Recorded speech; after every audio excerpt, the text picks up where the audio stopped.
สบายดีพ่อแม่พี่น้องสบายดีสุขสุขคนสุหมองสุบอนพบพอกับสองน้องแคทคือเก่าพี่น้องยามเศร้าๆบรรยากาศยามเศร้าพี่น้องฝนตกเบิดคืนเมื่อคืน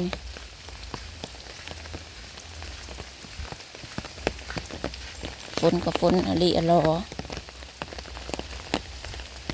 มึนหูมึนตาบ่ได้จา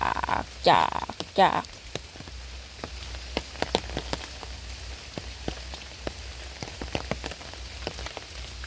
ขักบอ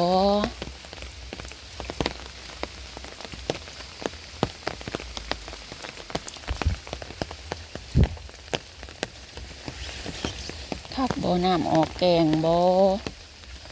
ส่งสิออกดอกพี่น้องเอ้ยยันฝนบ่แห้งเหนือเนาะ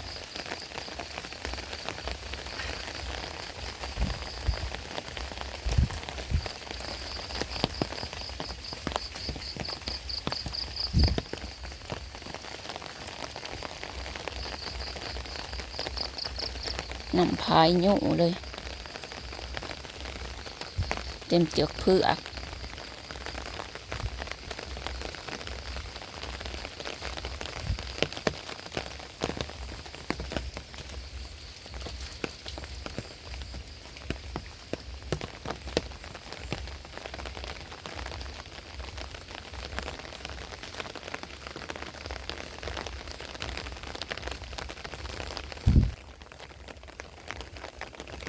ก็ว่าเลี้ยวลงมาเห็นไม่ใหญ่ไปใส่ละ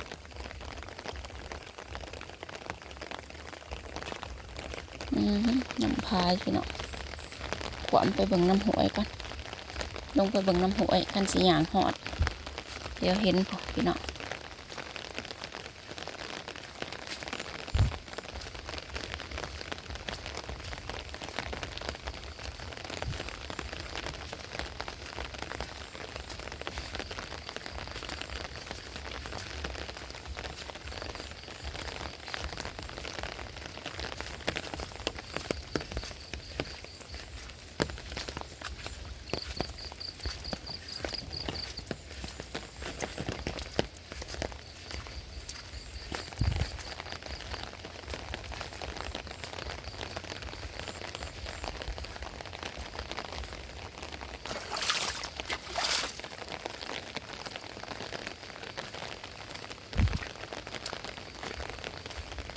น้ำหวยคือสิบ้านพัง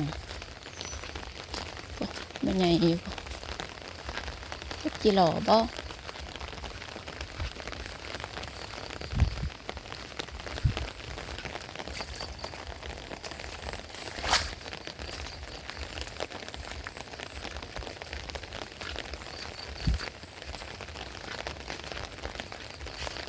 ฝนกับฝนอะไรรอตกอยู่บดวันบดคืน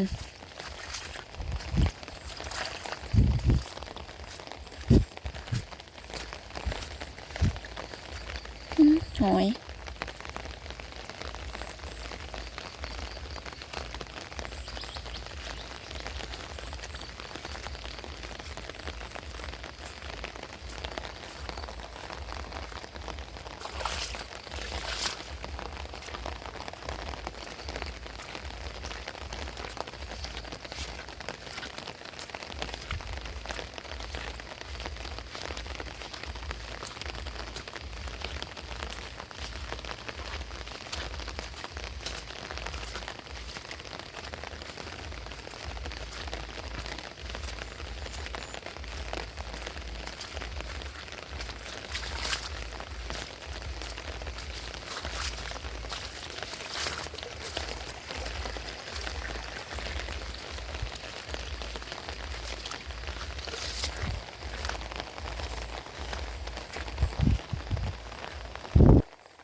ภายใต้นะแกงเลย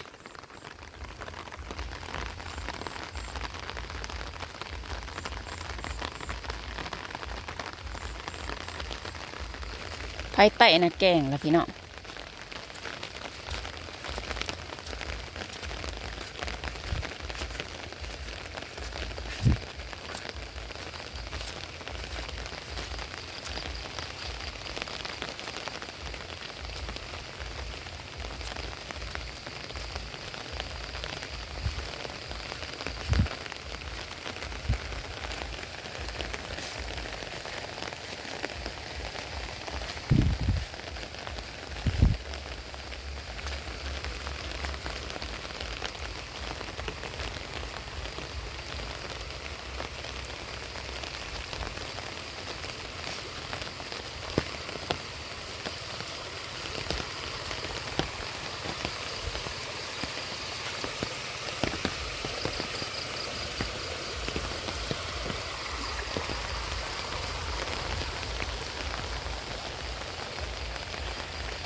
ตกกับตกวัดวันวัดคืนพี่น้อง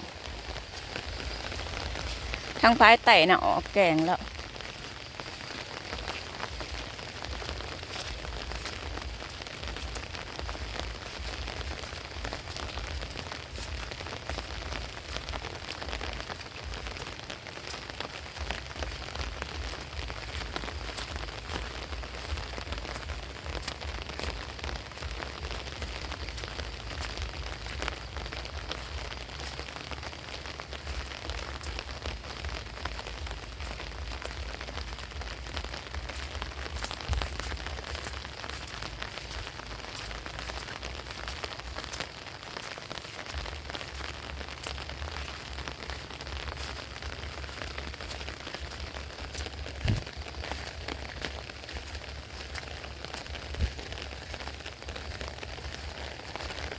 มองมันต่ำมันกะแกงพี่น้อง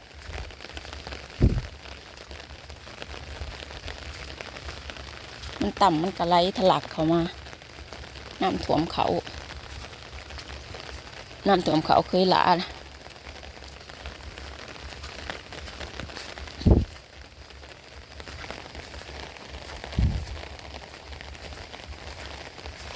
กำลังบานผัง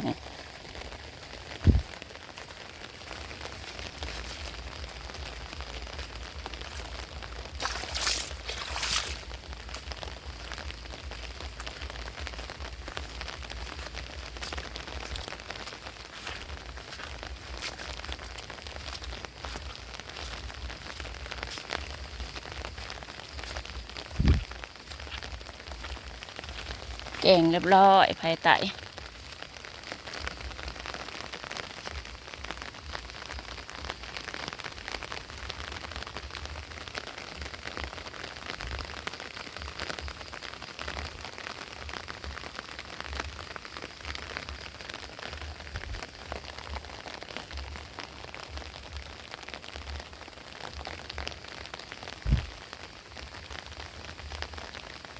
มันไหลเข้ามาเดี๋ยวพี่น้องมันต่ำมันไหลเข้ามามันก็ลงไปเลย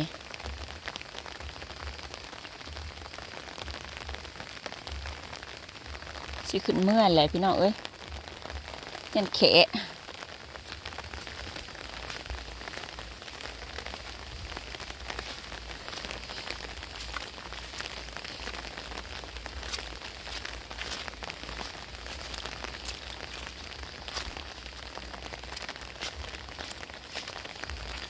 น้ำลายยันเขะ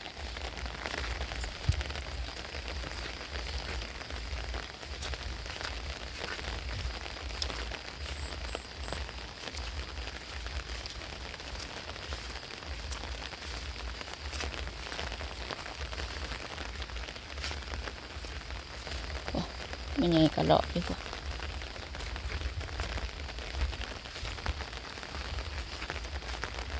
ยังบ่เศร้าพี่น้องเอ้ยฝนยังบ่เศร้าเมื่อวานมีแดดน้อยหนึ่งมาเมื่อนี้แห้งนักฝนเมื่อคืนนี่มาเมื่อคืนนี่แห้งนัก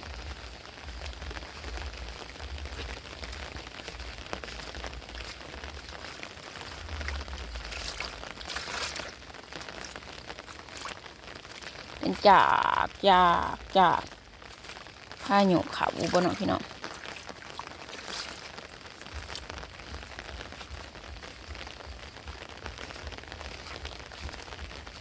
ขอบบุญขอบคุณถูกกำลังใจเด้อพี่น้อง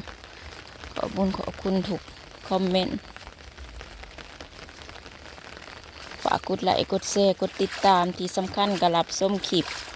บ่ขามโฆษณาอะไรเนาะพี่น้องเนาะผมมีรายได้ซื้อหมักพริกเป็นนัวกับต้มขนมให้ไก่น้อย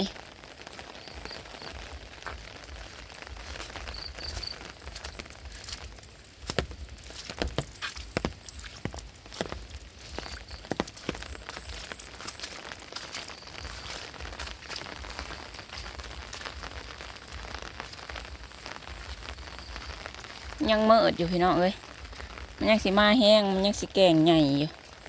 แกงซะให้มันแล้วซะจังสิยุดตกเนาะ